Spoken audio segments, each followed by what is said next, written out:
ఈ వీడియోలో నేను మీకు చూపిపోతున్నాను ఐ ప్రొటెక్షన్ మోడ్‌ని ఎలా టర్న్ ఆన్ జేయాలి వివో మొబైల్స్‌లో అని. ఇది చాలా యూజ్‌ఫుల్ ఫీచర్ అనమాట.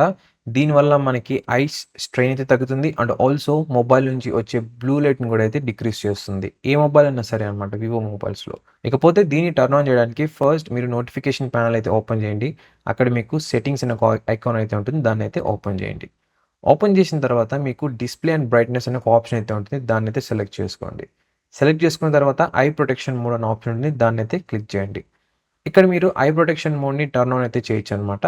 ఇంకా కావాలనుకున్నట్లయితే మీరు కింద అడ్జస్ట్ కూడా అయితే చేసుకోవచ్చు. కలర్స్ అనేది మీకు చాలా వార్మ్‌గా ఉండాలా? లేకుంటే కూల్‌గా ఉండాలా? అని చెప్పని. ఎక్కువ వార్మర్‌గా పెట్టినట్లయితే కలర్స్ మనకి యూజువల్‌గా ఐస్‌కి చాలా బావుంటుందనమాట. కానీ స్క్రీన్‌లో ఏంటంటే మనకి ఫుల్ ఒక యెల్లోయిష్ గ్రేడియంట్ టైప్ అయితే వచ్చేస్తుంది. అది కొందరికి నచ్చొచ్చు, కొందరికి నచ్చకపోవచ్చు. సో, మీ యొక్క ఇంట్రెస్ట్‌ని బట్టి అయితే దీన్ని కంట్రోల్ అయితే చేసుకోండి. ఇంకా కావాలనుకున్నట్లయితే మీరు ఆటోమేటిక్‌గా కూడా స్కెడ్యూల్ లాగా అయితే చేయొచ్చనమాట దీన్ని. సో, దీనివల్ల ఏంటంటే మీరు మళ్ళీ టర్న్ ఆన్ చేయాలి, టర్న్ ఆఫ్ చేయాలి అని చెప్పి గుర్తుపెట్టుకోవాల్సిన అవసరం అయితే లేదు. ఆటోమేటిక్‌గా అయితే ఆన్ అండ్ ఆఫ్ అయితే అయిపోతుంది. ఇదనమాట గైస్. ఈ విధంగా అయితే మీరు ఐ ప్రొటెక్షన్ మోడ్‌ని అయితే వివో మొబైల్స్‌లో ఎనేబుల్ అయితే చేయొచ్చనమాట.